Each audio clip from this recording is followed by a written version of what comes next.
सुप्रभात बच्चों। आज की वीडियो में मैं आप लोगों को अनेक शब्दों के लिए एक शब्द पढ़ाऊंगी। पिछली कक्षा 9 में भी मैं आप लोगों को अनेक शब्दों के लिए एक शब्द बताई थी। अनेक शब्दों के लिए एक शब्द को वाक्यांशों के लिए भी एक शब्द कहा जाता है, लेकिन बोर्ड एग्जाम में और एग्जाम में जो है अनेक शब्दों के लिए एक शब्द कुछ इस प्रकार आते हैं। जरा ध्यान दीजिए।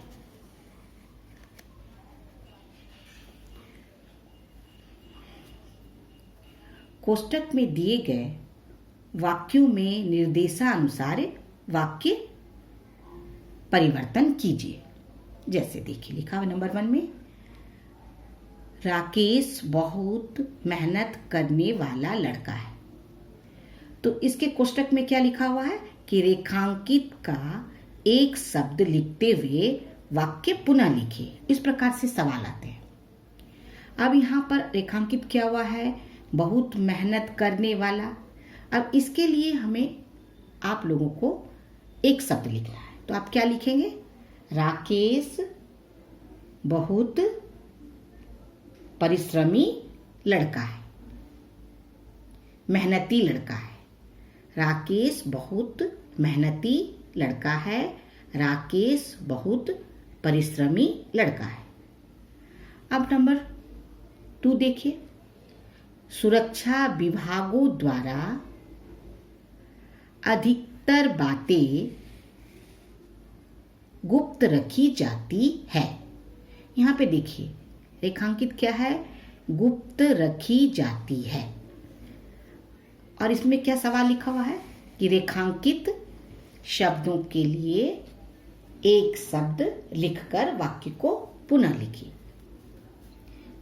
तो आप लिखिएगा कि सुरक्षा विभागों की अधिकतर बातें गोपनीय रखी जाती है।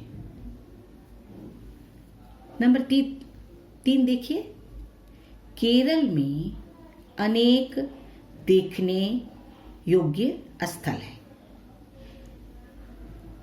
देखने योग्य स्थल के लिए एक शब्द लिखना है। तो क्या लिखिएगा? केरल में अनेक दर्शनीय स्थल है। नंबर 4, मोहन ईश्वर में विश्वास नहीं रखता है। ईश्वर में विश्वास नहीं रखता है। इस शब्द के नीचे देखिए, इस खंड में रेखांकित क्या हुआ है, यानी इसके लिए एक शब्द लिखना है। तो मोहन ईश्वर में विश्वास नहीं रखता। मोहन नास्तिक है। जो ईश्वर में विश्वास रखता है उसे आस्तिक कहते हैं, जो नहीं रखता है उसे नास्तिक कहते हैं। नंबर 5 देखिए, ऐसा सूर्य ग्रहण इससे पहले कभी नहीं हुआ। इससे पहले कभी नहीं हुआ। ये सारे शब्द के नीचे रेखांकित है। अब इसके लिए एक शब्द लिखना है। तो क्या लिखिएगा?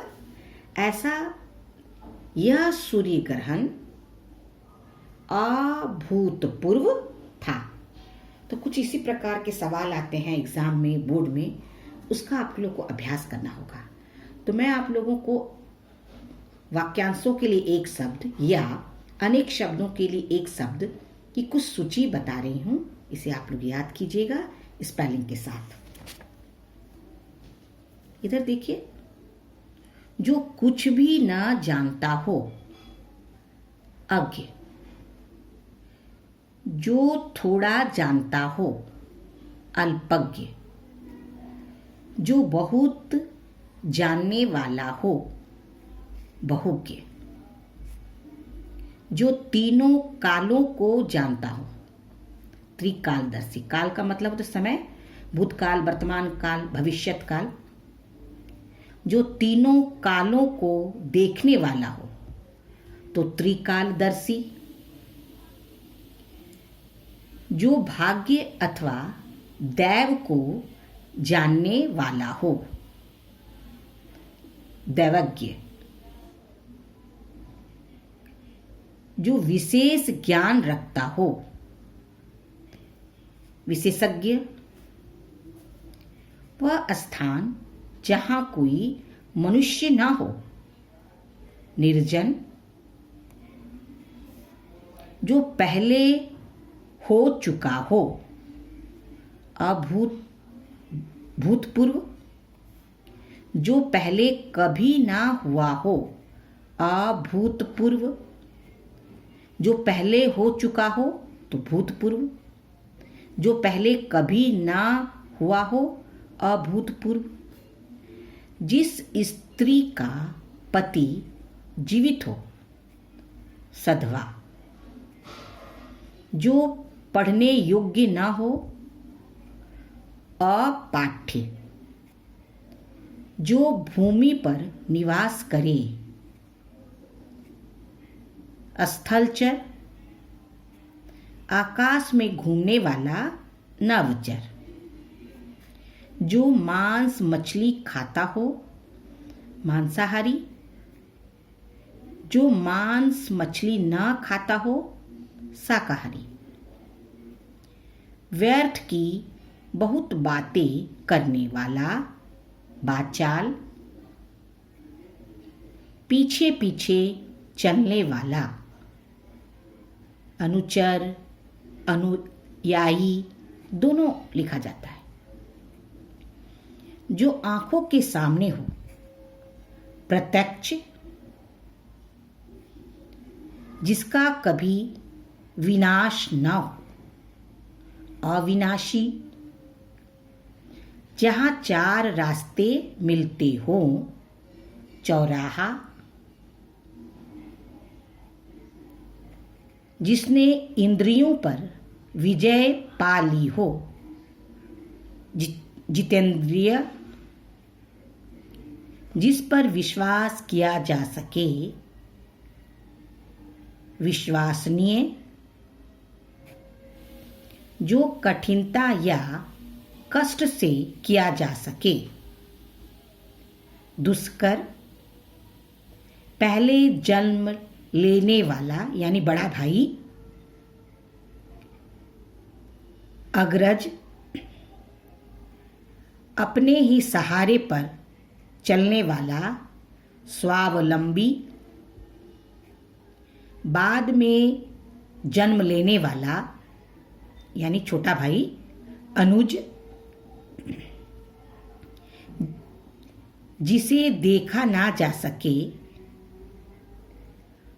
अदृश्य, अपने ऊपर निर्भर रहने वाला, आत्मनिर्भर, जो चिरकाल से हो रहा हो, जो चिरकाल से हो रहा हो उसको चिरंतन कहते हैं।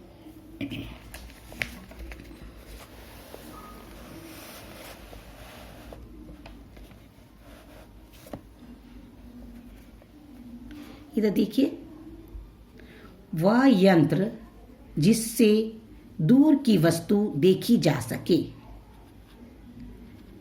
दूरबीन, बिना वेतन के काम करने वाला, अवैतनिक, दूसरे स्थान पर जाना, हस्तांतरण, जिसमें कुछ भी संदेह न हो, निसंदेह,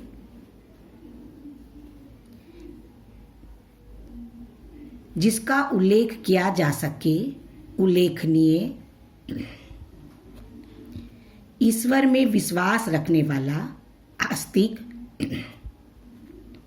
ईश्वर में विश्वास न रखने वाला, नास्तिक,